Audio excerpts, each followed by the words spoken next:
Dobro jutro, dobro večer ali dober dan, ker ni pomembno kdaj, ampak kaj, to je podcast Odbita do bita. Midve sva Katja in Maruša. Katja, pazi zdaj. Dej. Tadam! Ja, To je 500. epizoda Odbite do bita. Prejšnjič sem namreč vse pomešala, narobe napovedala, skratka zdaj, točno ta, Maruša te je. Točno ta je 500. Vse najboljše skratka vsem nam, tudi vam, ki ste z nami od leta 2011. Takrat kolega Matej Praprotnik verjetno ni imel pojma, koliko časa bo zdržala Odbita in kako bo vsa ta tehnologija videti čez leta, kaj se bo zgodilo in kaj vse se bo v tem podcastu pojavilo. Hvala za pozornost. Katja, 500. tema pa seveda ni naključje. Generativna umetna inteligenca je tako vse prisotna, da se zdi, da ne znamo brez nje stopiti iz stanovanja. Slavni klepetalniki že 1000-krat v tem podcastu, zakaj in kdaj jih ti uporabljaš? Med drugim sem ga vprašala, kakšen je pomen števila 500. In mi je odgovoril, da gre za 500 internal server error, kar se mi je zdelo zelo hecno. To se mi zelo tako malo v tem kontekstu tako duhovito. Sicer pa Maruša 500, wow, še enkrat čestitke in a veš, koliko svečk je to na torti? Veš kaj, še dobro, da nimava časa za praznovanje. Greva kar na delo. Danes se sprašujeva, kako pristranska je generativna umetna inteligenca. Z Anžetom sva namreč na začetku tega leta odprla debato o tem, če lahko ChatGPT prelisičimo, pa mu sugeriramo odgovore, ki bi jih nekdo seveda plačal. Midve, Katja, sva potem razmišljali, kako se razmere v svetu, vojne, politika, vse, kar sodi zraven, kako se na te razmere odzivajo algoritmi, predvsem družbenih omrežij, in danes naju zanima, kako politično ali versko ali rasno je lahko pristranska ali nepristranska generativna umetna inteligenca, skratka govorimo seveda o velikih jezikovnih modelih. Hvala za vaš čas, znanje in razlage, profesor s Fakultete za računalništvo in informatiko, dr. Marko Robnik Šikonja je z nama. Lepo pozdrave Živijo. In pa seveda čestitke za 500. Ej, a je to Odbita? Odbita? Odbita? Odbita? Odbita? Ja, Odbita do bita. Ful sem se naučil. Kužva kar hitrej mine. Pa gosti so pametni. Kul je. Smešni so. Lušni so. Je vse splošna uporaba, tale hype okrog ChatGPT-ja ali Geminija in sorodnih klepetalnikov za vas presenetljiv, ali pač, ker se vi in kolegi toliko časa ukvarjate s tem in spremljate ta razvoj, ste vedeli in videli, kaj se bo zgodilo? Mi smo seveda vedeli, zato smo se odločili za to vrsto znanosti, ker smo pričakovali, da bo enkrat eksplodirala, da bo enkrat zelo uspešna, in smo zato šli v to smer, ampak tako prav resnično takega velikega hajpa pa tudi mi nismo pričakovali.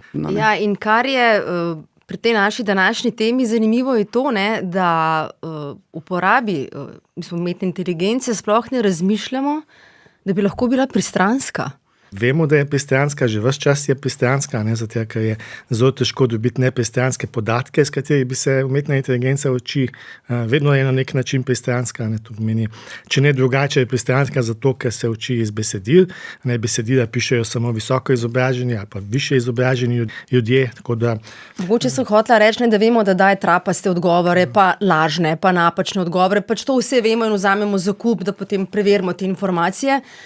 Ampak mislim, v bistvu ta politična prostranskost, ali bi lahko vplivala recimo na izide volitev, Ker nekaj ljudi, recimo, zdaj, ko so bile parlamentarne volitve, mi je rekel, da je ravno ChatGPT sprašvalo, da ne jim povejo o političnem programu strank, Ja, gotovo, politična pristranost je ena od možnih pristranosti. Na različne načine se meri, recimo, mi imamo en projekt, ki se imenuje Veliki jezikovni modeli za digitalno humanistiko, in tam različne stvari preučujemo tudi družbene, in naš kolega, recimo Matej Martinc, recimo iz Inštituta Jožef Štefan, je naredil analizo, kako politično pristrani so različni veliki jezikovni modeli. Vsi so tako, večinoma so tako rahlo levo-liberalno pristrani, razen seveda velikega jezikovnega modela Grok, od Ilona Muska, ta je pa izrazito ostro desno in avtoritarno usmerjen, nepresenetljivo. To meni velike jezikovne modele se da tudi premikati po tej skali, da se jih narediti manj pristrane. Recimo tudi slovenski veliki jezikovni model GAMS, ki ga mi delamo, je tako precej na sredini. Da se pa vsak od teh jezikovnih modelov premakniti, da se ga tudi tako narediti, da je na določena vprašanja recimo izrazito pristransko odgovarja. Da se ga pa tudi razpristraniti, to pomeni, obstajajo tehnike razpristranjevanja, niso popolnoma uspešne, ampak če se določenih pristranosti zavedamo, potem lahko to popravimo v modelu. Bomo do tja še prišli, ko omenjate vsa ta imena, seveda pomislim na DeepSeek, ki je zelo znan tudi v zahodnem svetu, ampak kitajski model. Je zaradi tega torej, ker na Kitajskem dolgo časa vladajo propaganda, nadzor, cenzura, model pristranski? Ja, to je dejstvo. Gotovo, če ste ga kakorkoli poskušali vprašati o trgu nebeškega miru ali pa recimo različnih političnih vprašanjih, boste videli, da dobite izrazito kitajski odgovor, to pomeni z njihovega vidika. Je pa to model, ki je bil tudi na ogromnih količinah angleških besedil naučen, tako da tudi za ta model so pokazali, da lahko dobimo zelo z kitajskega vidika politično nekorektne odgovore, če ga malo vrtamo ali pa iščemo v njem. To je eden od kakovostnih modelov. Drugi tak kitajski model se imenuje Qwen, je mogoče še bolj recimo bliže nam, ki delamo na slovenščini, ga še lažje prilagodimo. Tako da ti modeli so precej tehnoloških novosti prinesli, tudi javno so bili objavljeni, tudi njihove tehnike so bile javno objavljene, tako da vsi danes bolj ali manj tudi te njihove tehnološke novosti uporabljamo. Je bilo pa zanimivo videti, če politične stranke, recimo tiste desno usmerjene, bolj groka uporabljajo, pa potem tiste liberalne bolj ali pa obratno, da delaš taktiko. Ja, to je kar vprašanje, to meni v resnici, smo malo zaskrbljeni, glede demokracije, zato ker v resnici ne vemo, kdaj bodo ti lastniki teh modelov, ki pač te modele ponujajo, sploh te največje komercialne, kdaj bodo imeli neko inicijativo, da začnejo nepristranske modele ponujati oziroma vsaj nenaravno učene. Od tega v resnici ne vemo, je pa kar zaskrbljujoče lahko. Kakšna velika politična moč je tukaj. Tudi zaskrbljujoče je lahko za srednješolce, ki pišejo spise z njimi in pa recimo tudi kakšne zgodovinske naloge. Ja, to meni znano je, da pač, glede tega prepričljivosti teh modelov, bil kar nekaj študij narejenih, pokazalo se je, da veliki jezikovni modeli, ko se človek tako z njimi ena na ena pogovarja, da lahko precej vplivajo na prepričanja ljudi. Recimo ena študija je bila narejena na teh teorijah zarote, ki je znano, da pač ljudje se zdaj pa ne odpovejo temu svojemu prepričanju, ampak recimo v pogovoru z velikimi jezikovnimi modeli, ki so pa dejansko neke take, poznajo verjetno več argumentov proti tem teorijam zarote, kot kdorkoli od nas, so tako približno četrtino ljudi so recimo obrnili. To je kar strašljivo. Ja, res velik, ogromen rezultat. Maruša, Marko, eno vprašanje za vaju. V katerem jeziku se pogovarjata z generativno umetno inteligenco? Jaz v slovenščini večinoma. Jaz tudi? Jaz oboje v slovenščini in angleščini. Zakaj kaj to? Ker bojda izbira jezika je pomembna. Najbolj leva nagnjena naj bi se pogosteje pojavljala pri angleščini. Tako naj bi nakazovala neka novozelandska študija ustanove Otago Polytechnics julija leta 2024 je bila objavljena. To se mi zdi tudi zdaj zanimivo. To težko rečem, bi moral točno videti, kakšne te dokaze za to. Pri teh velikih jezikovnih modelih je tako tipično je več nivojev, kako se te pristranosti merijo. Ena je ta površinska pristranost, ko pač na točno neka določena vprašanja odgovarjate. Druga je pa taka bolj globoka, ko recimo model v določene situacije postavite in ga potem vidite, kako bo reagiral.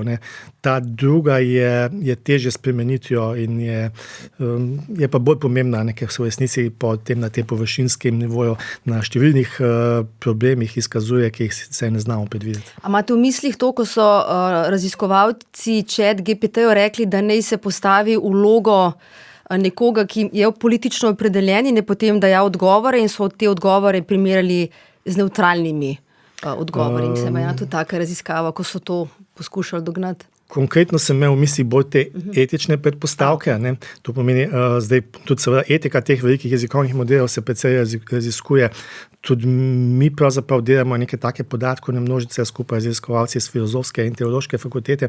In kaj se tam pokaže? Ko recimo modele tako deklarativno sprašujemo recimo o različnih etičnih vrednotah, dobimo določene odgovore, ne?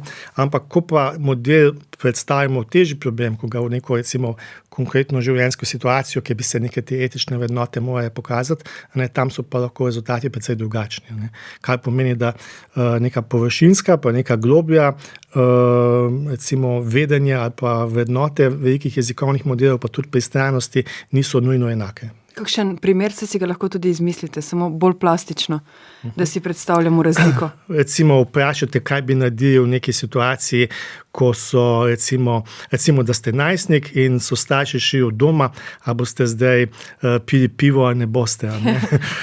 In zdaj, to je konkretna situacija, nekaj kaže pa pač neko, ne vem, recimo tisti mladostnik, recimo, koliko je samo na deklarativni ravni drži, recimo nekih pravil, pa koliko jih je takrat, ko ga nihče ne vidi. Ne?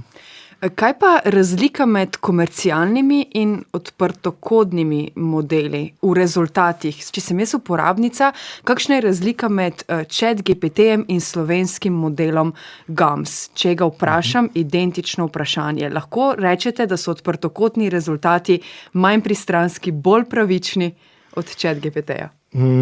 Zdaj, glede na te rezultate, recimo tega političnega kompasa, recimo, če bi samo politično pristranost, bi rekel, da sta precej podobno orientirana. Ne? Oba sta precej na sredini, mogoče rahlo levo liberalno, ne sta sama po sebi, če jih pa tako malo premaknemo, jih pa zlahka. To meni načeloma, so ti modeli precej iz podobnih podatkov učenja. Ne? Seveda podatke nekaterih besedila, iz katerih se učijo komercialni modeli, jih je veliko več, so bolj prečiščena, so skozi več nekih iteracij, so šla, ljudje so bolj kakovostne vire, mogoče tudi kopili ali pa ukradili, ampak za te odprtokodne modele pa tudi velja, da so pretežno učeni iz novic, iz znanstvenih člankov, tako da iz teh odprtih virov, in ti so pač malenkost bolj levi kot desni. Ko rečete, z lahkoto bi jih premaknili, če bi bilo treba ali če bi želeli. Kaj to pomeni? Kako bi jih premaknili? Malo bi jih še dodatno učili na besedilih in na vprašanjih in odgovorah, ki so vrednostno bolj v neko smer specifično, recimo desno. Kaj pa glede postavljenega vprašanja, tako imenovani prompta, ne? Namreč gre za neko ideologijo odgovora, ki ni nujno, da je fiksna. Ne? Torej, recimo, jaz sem en test naredila in sem vprašala ChatGPT, dve vprašanji, ki sta si zelo tako malo podobni, ena nijansa je. Eno je, zakaj je dobra socialna država in druga, katere so prednosti socialne države. Tako podobno, ampak ne. Dejansko mi je dal različne odgovore, torej zakaj je dobra, mi je dal 5 odgovorov, manj revščine, dostop do zdravstva, izobraževanja, večja družbena stabilnost, zaščita življenjskih tveganj. Pri prednostih mi jih je dal pa 7, malo več, nekatere se ponavljajo. Ne? Potem sem mu rekla, da sta podobni vprašanji in kaj je vplivalo na njegov odgovor. Zakaj je tako drugače odgovoril in mi je rekel, dobro vprašanje, kar se je zelo hudo. In je rekel, na odgovor vplivajo med drugim natančna formulacija vprašanja in kontekst prejšnjih sporočil. Torej, poleg tega, kar ste vi povedali, da se on uči, tudi smo lahko mi potem malo sami še pripomoremo. Kako je s tem? Ga usmerjamo z vrednotami. Tudi, zdaj, načeloma bi lahko bili uporabniki profiliranja. To bi vsak nekdo, ki ima nek račun na teh javnih modelih, oziroma bi lahko ga model profiliral in mu pač glede na njegove prejšnje odgovore ga premaknil v tisto smer. Jaz sicer ne verjamem, da se to konkretno že zdaj dogaja. Gotovo se dogaja na iskalnikih, na spletnih iskalnikih, medtem ko pa pri teh jezikovnih modelih pa po moje, da se zaenkrat še ne dogaja. Lahko pa bi se, in to bi bilo tudi do neke mere potem še dodatno zapiranje v nek informacijski mehurček. Sicer pa to, kar ste omenili, kako je ta ukazni poziv, to, kar rečemo po slovensko prompt. Hvala. Mislim, da je Marko prej prinesel besedo kot lektorji Radio Slovenije, ampak to smo tudi mi krivi. Jaz nisem Staša vprašala, kako bi prompt prevedla. Hvala, Okay. Marko, zdaj bomo to shranili za vse naslednje epizode. Kakorkoli že, ne. Predvsej raziskav je bilo, kako ti ukazni pozivi predvsej lahko vplivajo na odgovor. Preizkušali so različne stvari, recimo tudi samo formatiranje, rahla, recimo parafraziranje odgovora, vse to vpliva, ne, in lahko dobimo pravzaprav tudi kar precej različne odgovore, ne, zato da recimo, ko oblikujemo te ukazne pozive za neko tako konkretno recimo nalogo, znanstveno, poslovno, ne, tipično kar precej teh različnih ukaznih pozivov, promptov, ne, preizkusimo in vzajemo potem tistega. Ker on nam želi ugajati, ne, v bistvu. Zato. Na nek način. Do neke mere, ja. Zdaj, mogoče pa še malo Dobro povem, vprašanje, Katja. kako učimo te velike jezikovne modele. Ne? To pomeni, učimo jih tako, ne v treh fazah. Ne? V prvi fazi jih na nekih ogromnih količinah podatkov učimo tega, da znajo napovedovati naslednjo besedo. Tukaj si naučijo znanja o jeziku, o svetu, o vse te celoti interneta. Ne? Zdaj, v drugi fazi jih učimo slediti nekim navodilom oziroma odgovarjati na vprašanja. Tu imamo spet nekaj 100,000 recimo vprašanj z različnih tem, z različnih področji, z različnimi nalogami, recimo povzami, prevedi, napiši, ne, in tako naprej. Ne. Zdaj, v tretji fazi jih pa učimo, da se prilagajajo človeškim preferencam. Ne. Tukaj pa zdaj pride tiste stvari, kot je, a je odgovor vljuden, a je dolg, a je kratek, tudi to, a je odgovor, a ga sploh hočemo dati. Ne. To pomeni, včasih rečemo, to pa ne bomo odgovarjali, ne bomo recimo odgovarjali na vprašanja, kako se naredi bomba, ne bomo odgovarjali na vprašanja v Sloveniji, recimo, aj boljši Maribor, aj Olimpija, ne. Take stvari se izogibamo. In zdaj, v tej tretji fazi, ne, je pa gotovo del tega tudi ta prijaznost pa ugajanje človeku. Ne. Skakaj, ni pa prav eksplicitno, da bi rekli, da boste vi zadovoljni. Ta stvar je implicitna. Ampak tak občutek nam da. Ne. Ja. Zdaj, kako pa kot uporabniki lahko napišemo čim bolj objektivno vprašanje, recimo temu, da se izognemo recimo v političnem smislu v levo-desno usmerjenosti? V ta ukazni poziv lahko damo tudi bodi nepristranski, nastopa iz vidika nekega strokovnjaka z tega področja, ne, in potem bomo dobili vseeno bolj, recimo, objektiven odgovor. Ne. Ker ste omenili bombe, ena precej sveža novica, svež primer začetka junija iz Združenih držav Amerike. Florida je namreč postala prva ameriška zvezna država, ki toži podjetje OpenAI. Če povzamem novice v enem stavku, ChatGPT je ljudem svetoval pri strelskih napadih in samomorih.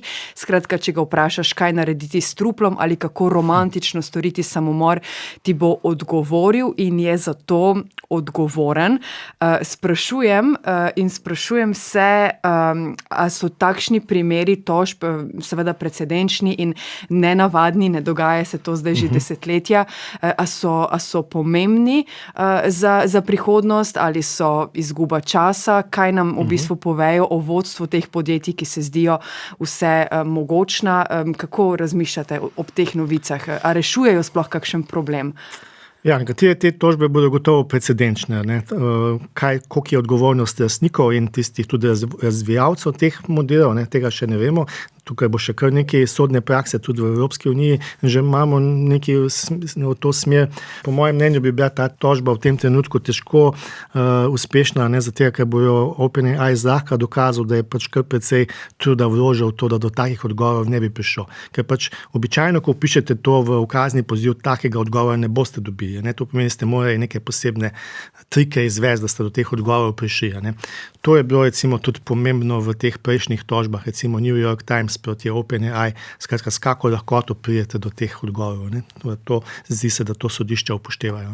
Še en primer precedenčni iz Nemčije. Deželno sodišče v nemškem Münchnu je Google spoznalo za odgovorno za govor oziroma izjave umetne inteligence. Skratka, se veste, če danes nekaj googlamo, se najprej tam pojavi umetno inteligenčni povzetek, ki ponuja nek odgovor na naše poizvedbe in brez klikanja, lahko, hitro, zelo priročno, velikokrat, ampak tistem povzetku je napačno pisalo, da sta dva nemška založnika povezana s prevarami oziroma nekimi spornimi poslovnimi praksami.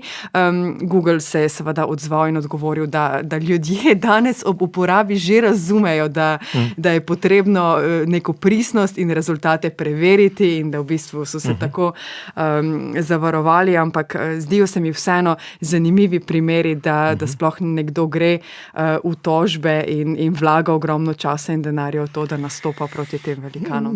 Ja, ta tožba je kar pomembna, ne, in če bo obveljala, ne, zdaj še ni čisto, sigurno, da bo obveljala, bo kar pomemben precedens, ne, zato ker v bistvu zdaj to, da Google da na začetku vsakega iskanja, ne, to gremo za iskalnike, da svoj povzetek, ne, to tudi pomeni, da se večina uporabnikov s tem povzetkom zadovolji in nikoli ne klikne več originalnih strani. Ne. In če ne klikne na originalnih strani, bo ves ta model oglaševanja, ki je zdaj spletni, dejansko padel. Ne. Tako da tehnološko bo Google pa zelo težko zagotovil, da bodo ti odgovori vedno pravilni. Ne. Praktično po moje v tem fazi res težko, ne, glede na stanje tehnologije. Kot ste prej rekli, ne, da se učijo ti sistemi z digitalnih knjig, blogov, forumov, novinarskih člankov, znanstvenih člankov in tako naprej.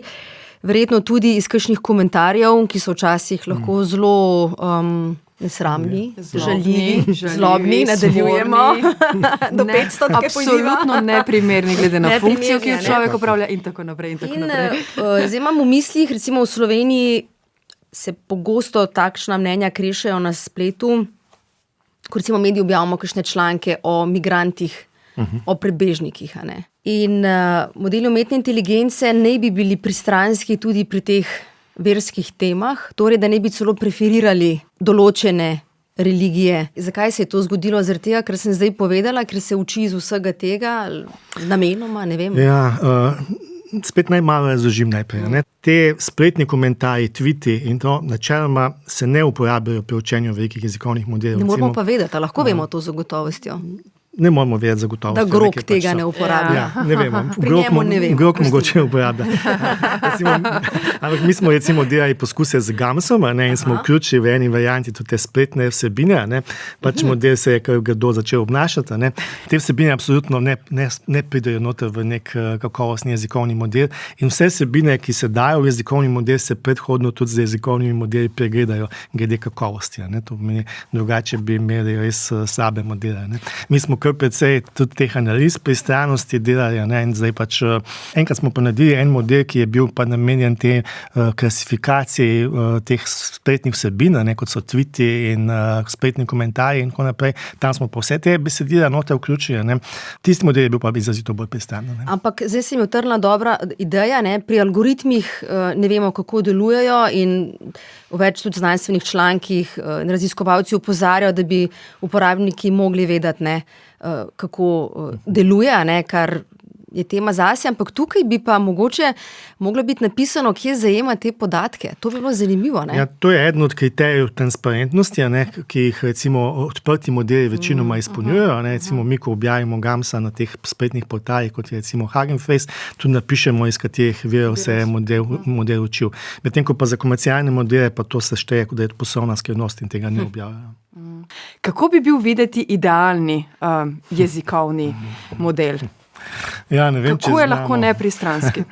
Nepristranost je do neke mere družbena kategorija. Ne? To pomeni, kaj se kot družba dogovorimo, da je nesprejemljivo. Ja, da je tako da pač, in to je, vemo, da je tudi seveda družbeno pogojeno. Ne? Pač različne nacije, različne kulture imajo te pristranosti različne. Ne? Tudi različni testi so to pokazali. Ne? Recimo, ne vem, nekaj let nazaj so bili tisti testi, recimo, ki so vas postavljali različne take etično sporne situacije in ste potem morali napisati, ne vem, recimo, vozite se v avto in boste, zdaj pred vami sta dva pešca, povozili boste bodi si desnega, ki je otrok, ali pa levega, ki je starejša oseba, koga boste. Ne?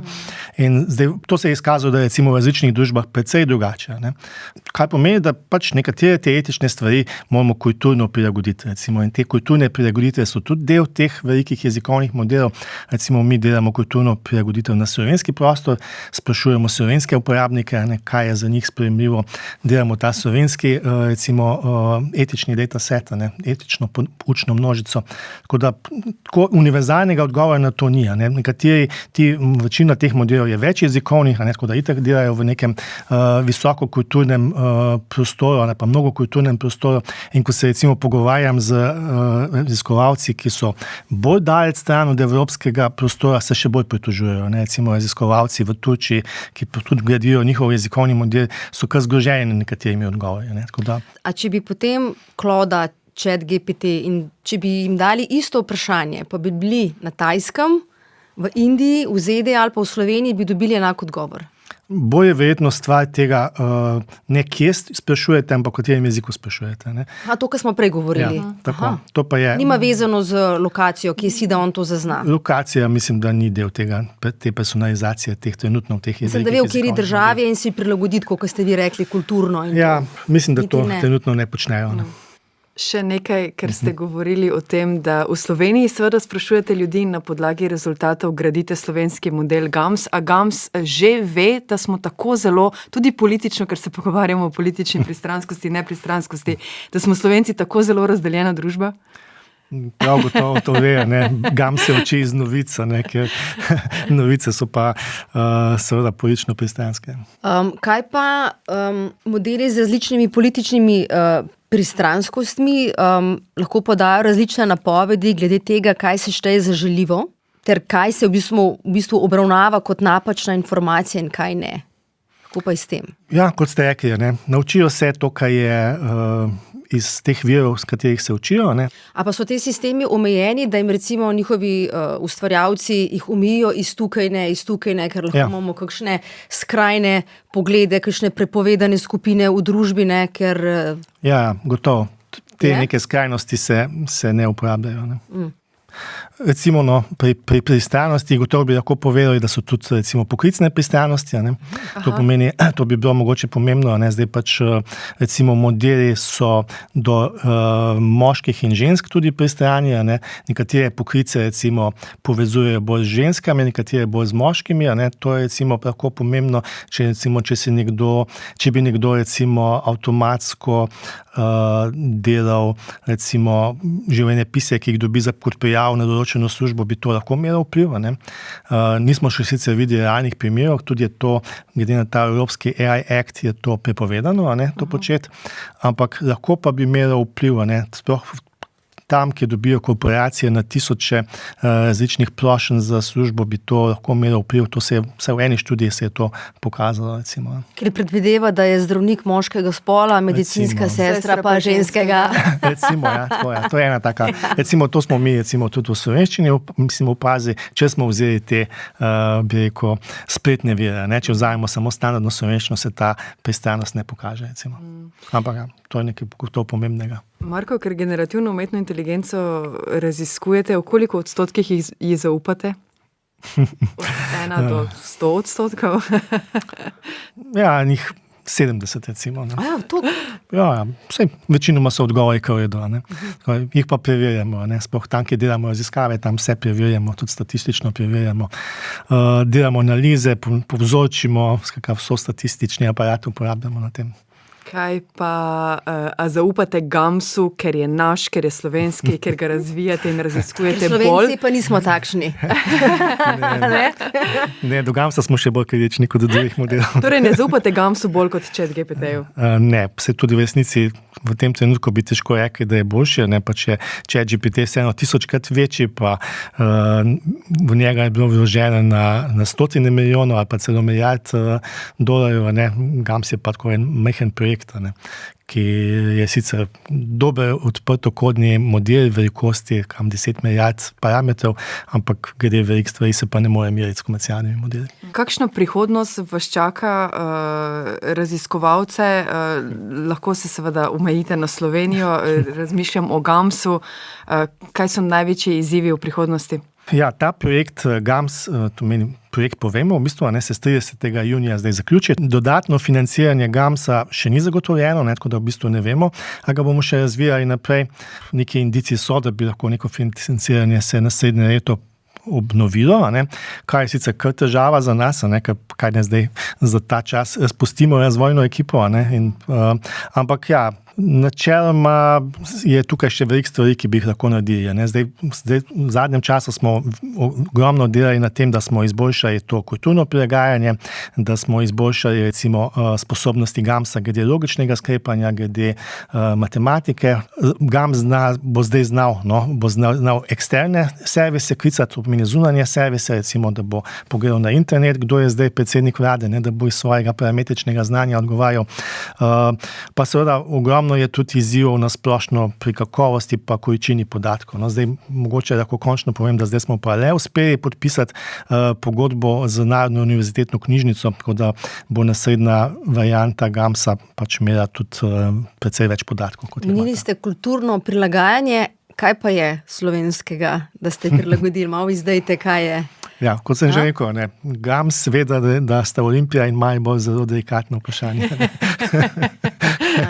Še kaj drugega? Ja, seveda, precej stvari je, to pomeni, pač dejansko smo z Inštitutom za novejšo zgodovino tukaj sodelovali, enih 10,000 takih kulturno pogojenih vprašanj smo zgenerirali, to pomeni od potic do, recimo, nekih dogodkov iz nam bližnje zgodovine, ki so potencialno delikatni ali pa ne.